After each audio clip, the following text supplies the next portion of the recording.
next up, building a portfolio. So we kind of covered this, right? So the last two is risk management and portfolio management kind of go hand in hand. So portfolio asset allocation, correlation. The long story short, we automate this for you with our indices, right? You come here, pick what you want. So if you want the weekly, honestly, I would just use our platform because we automate everything using our data analytics and AI for you for whatever exchange you're on, right? So KuCoin, you can come here. We'll go through and find the assets that are at least correlated with each other, that have a high token metrics grade. So in this case right now, if you're doing weekly KuCoin, you have Polygon, Chronotech, Terra Luna, Yearn Finance, Aragon, right? And this is beating Bitcoin, as it should. But let me see, does anything else? Yeah, because this is a pretty, so I'll touch on rebalancing your portfolio. So in crypto moves fast. So when should you rebalance your portfolio?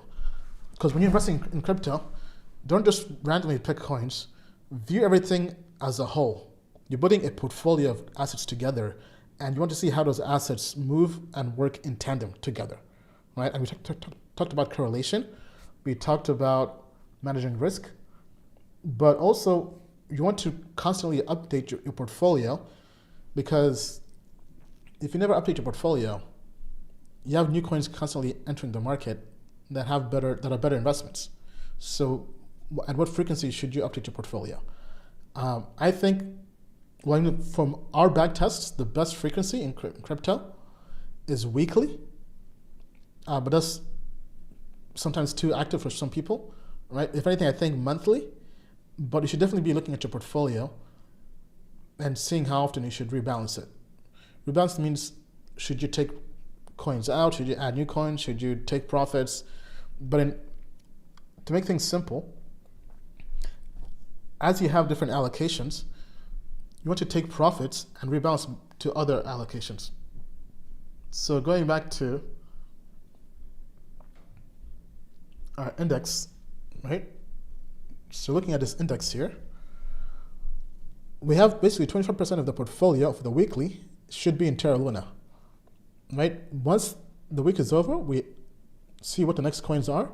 If Terra Luna is still 25%, let's say it goes to 20%.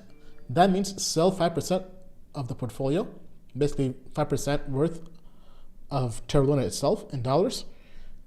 And basically you're taking profits out of Terra Luna, and then you shift that towards some other asset class. Let's say Polygon drops out and some other coin enters. Then you basically do that, right? But the whole premise is you want to constantly be rebalancing your portfolio to adapt to market movements and swings, because crypto is a volatile market. Now, in general, daily indices fare better during choppy markets and bear markets and crashes and corrections. And then the long-term indices, weekly, sometimes monthly, but right now in the last 1 year or so, bull markets, weekly has fared better. But long-term, you have to capture those long-term rallies. And the daily does not really do that. So if anything, a good approach is long-term, weekly, monthly. If we're in a bull market, if we're in a crash, daily, because daily can get out of those crashing coins and go to stable coins pretty fast.